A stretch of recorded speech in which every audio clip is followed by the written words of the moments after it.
La dissection que je vais présenter devant vous, ça va concerner la crevette comme vous le voyez devant vous. La crevette, il fait partie de l'embranchement des arthropodes, vu que ses pattes sont articulées. Pattes articulées, c'est-à-dire formées de segments. Voilà. Ils ne sont pas formés d'un seul segment, de plusieurs segments. Maximum, normalement, c'est 5. Il fait partie aussi de sous-embranchement des antennates par la présence d'antennes. Voilà, les antennes de la crevette. Ils sont au nombre de 2. Les plus hauts, ce sont les antennules. Et voilà. Et les antennes qui sont formées d'une écaille, d'une tige et d'un long fouet. Il fait partie aussi de la classe des crustacés par la présence d'une croûte externe qui couvre le corps extérieurement, qui constitue ce qu'on appelle l'exosquelette. Et plus particulièrement par la présence d'une plaque soudée qui couvre la tête et le thorax, qu'on appelle carapace céphalothoracique, qui normalement se prolonge vers l'avant par un rostre que je pourrais vous montrer sur une autre crevette tout à l'heure. Cette crevette fait aussi partie des malacostracées, vu que le nombre de métamères, c'est 20, avec le dernier métamère qu'on appelle le telson, qui est apode, et les 19 autres métamères, tous, portent une paire d'appendices. La crevette fait partie des eucarides. Ça veut dire quoi, eucaride? Ça veut dire tout simplement, les yeux, ils sont pédonculés, formés par une poche noire qui est l'œil, qui, elle, portée par un pédoncule. Un pédoncule, c'est la tige qui relie cette poche noire qui est l'œil à la tête. Et aussi par la présence de cette carapace qui est céphalothoracique, constituée par une seule pièce, d'où l'appellation d'eucaride. Je récapitule, eucaride, c'est la présence d'un œil pédonculé, ou des yeux pédonculés parce qu'ils sont au nombre de 2, et d'une carapace céphalothoracique. Là aussi, c'est un décapode. Décapode, ça veut dire quoi? Ça veut dire présence des 5 paires de pattes thoraciques postérieures. Donc, quand je dis 5 paires, ça veut dire 10 pattes. D'où son adhérence au décapode. C'est-à-dire 10 pattes, et ces pattes sont ambulatoires. On va passer maintenant au détail de cette crevette de point de vue morphologie. La crevette, elle est formée de 3 parties, d'une tête, d'un thorax et d'un abdomen. La tête et le thorax, ils sont soudés.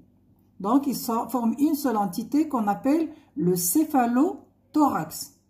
Et un abdomen qui est formé de 6 métamères, on peut les compter, 1, 2, 3, 4, 5 et 6. Chaque métamère ou chaque segment de la crevette est muni d'une paire d'appendices qui pourra être abdominal, thoracique ou céphalique. On va essayer d'entamer maintenant l'étude de l'abdomen. Il est formé de 6 segments et là, chaque segment porte une paire d'appendices. Les 5 segments antérieurs sont de même forme. Ils vont servir pour la natation et aussi ils peuvent jouer un rôle au moment de la reproduction de la crevette. Le dernier métamère s'est transformé en uropode formé de 2 éléments, d'une exopodite et d'une endopodite. 2 éléments, je vais essayer de vous les montrer, ils sont là, voilà, 2 pièces, ici, l'exo et l'endo. Si tu me perds un élément de la paire, le deuxième élément de la paire.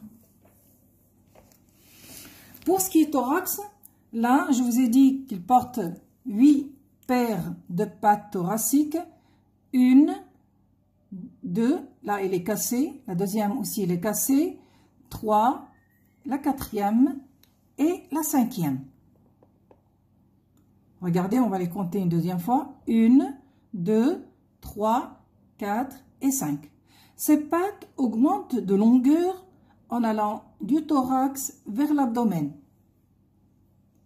ce qui est visible pour les 3 premières paires.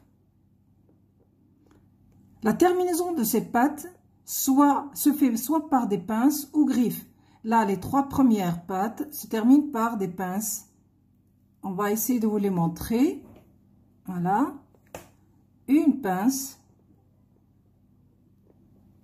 Voilà. Deuxième pince. Et la troisième pince. Pour les autres, se termine par des griffes. Nous avons déjà ici le côté gauche de l'animal. C'est-à-dire, on voit quand même la présence de cette griffe. Les appendices qui vont faire l'objet de notre dissection sont 3 appendices thoraciques et 3 appendices céphaliques. Pour les appendices thoraciques sont la PMX3, la PMX2, la PMX1. Pour les appendices céphaliques, nous avons les maxilles, les maxillules et les mandibules. L'ensemble, ça va nous faire 6 paires d'appendices masticateurs. Alors, je vais entamer tout de suite la dissection. Si je remets l'animal dans une position normale, la tête vers l'avant, la queue vers l'arrière, sa gauche, c'est ma gauche, et sa droite, c'est ma droite. Mais pour pouvoir disséquer, je suis obligée d'inverser l'animal dos vers le bas.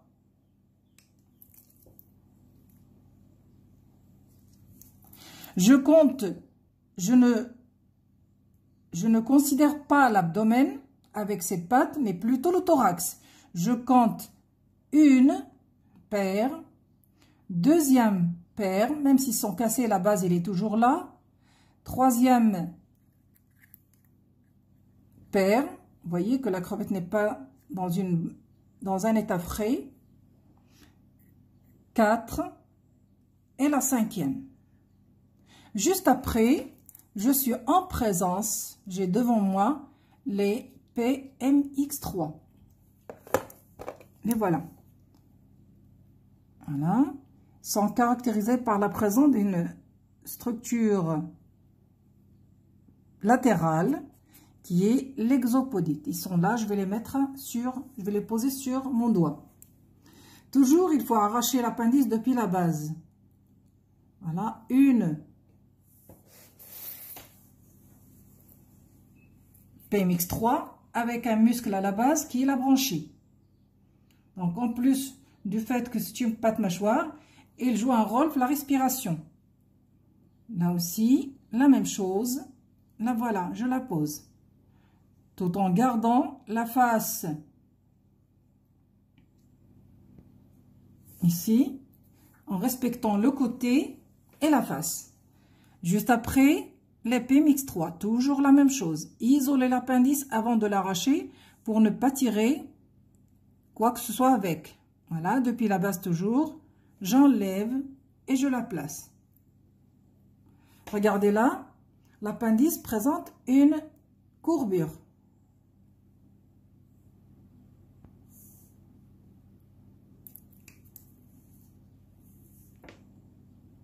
L'autre PMX2, c'est-à-dire la PMX2 droite, avec toujours l'exopodite vers le côté. Je vais essayer de placer ça correctement. Voilà. L'exopodite. Nous avons l'exopodite, l'antopodite et la protopodite.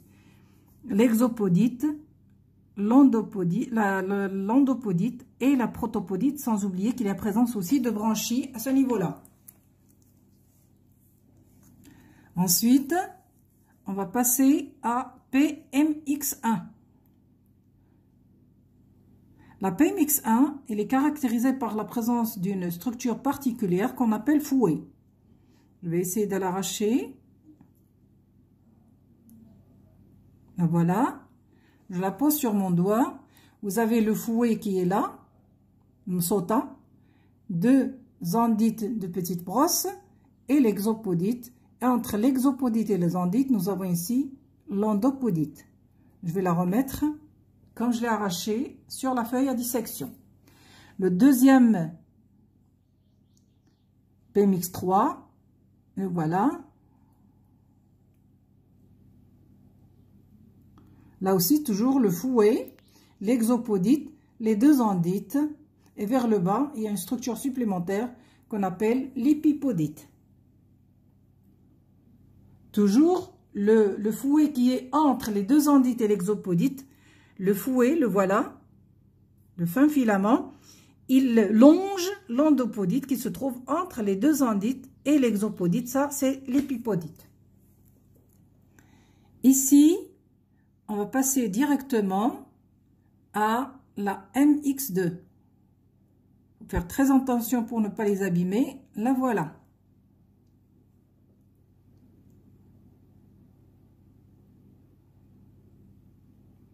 Il faut la nettoyer légèrement. La voilà. Je vais la mettre sur la feuille à dissection.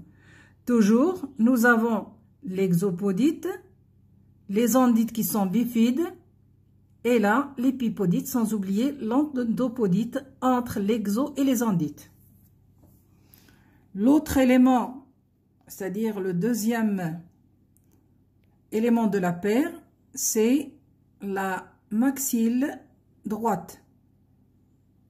Voilà, la même chose. Voyez, ici ça se voit très bien, c'est plus visible. On voit les endites, l'endopodite et l'exopodite. Je vais la poser ici. Je récapitule. Ici, nous avons les deux endites bifides, l'endopodite et l'exopodite. Je passe à la structure la plus délicate de la dissection, c'est les deux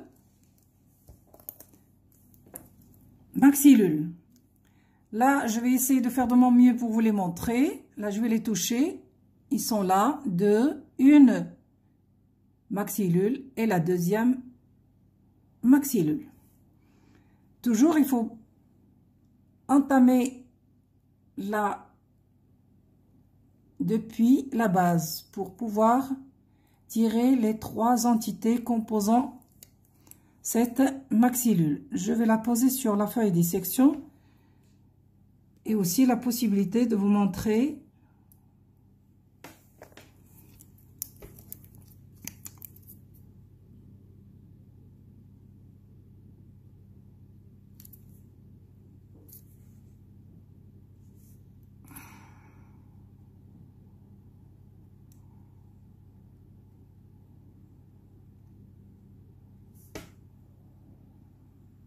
faut avoir de la patience pour le faire.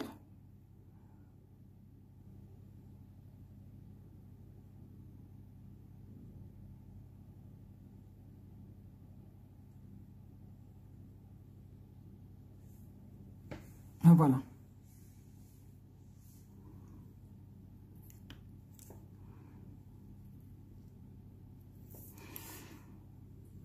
Nous avons les deux endites, l'endopodite et la protopodite. Je vais essayer d'arracher l'autre maxillule. La voilà.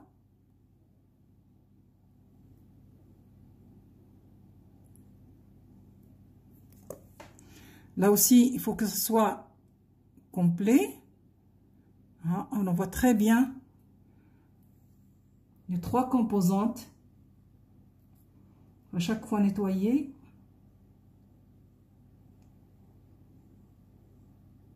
Là, voilà. Ici, nous avons l'endopodite, les deux endites et la protopodite. Et en dernier, ce sont les mandibules. C'est la partie la plus simple à faire, vu qu'ils sont durs, ils sont grands. Et on arrive facilement à les arracher. On va utiliser les doigts. Voilà, il faut à chaque fois nettoyer.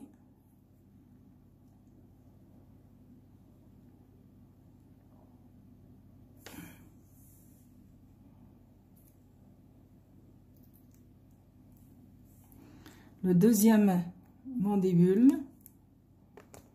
La crevette n'est pas dans un état frais.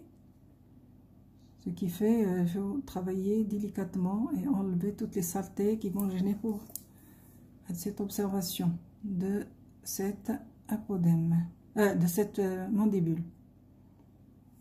Voilà.